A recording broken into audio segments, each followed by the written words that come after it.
জিন্দাবাদ। আজকে রাজ্যের উন্নয়ন বিরোধী সিপিএম কংগ্রেসকে জানাই ভারত মাতা কি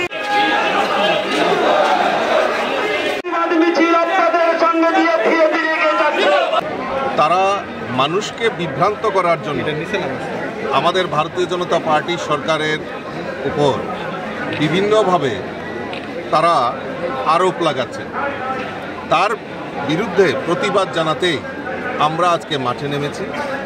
তার মূল কারণ হচ্ছে তাদের যে ডেপুটেশন বা তাদের যে নেতারা বক্তব্য রাখছে যে রাজ্যে খাদ্যের সংকট, খাদ্যের অভাব, বিভিন্ন জায়গায় মানুষের অনেক কিছুতে অসুবিধা হচ্ছে, পেট্রোল ডিজেলের কথা বলছেন।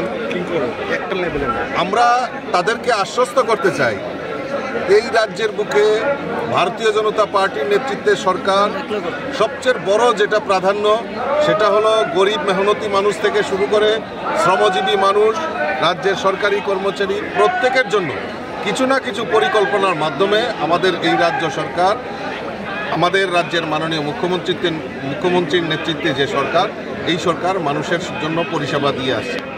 আজকে পেট্রোল ডিজেলের একটা সংকট এই রাজ্যে কখনো দেখা দেয়নি। আপনারা জানেন যে প্রাকৃতিক দুর্যোগের ফলে আসামের কিছু জায়গায় যখন বর্ষার কারণে রাস্তা বন্ধ হয়েছিল, কিন্তু আমাদের এই রাজ্যে আমাদের জ্বালানি তেল থেকে শুরু করে কোনো কিছুর অভাব ছিল না।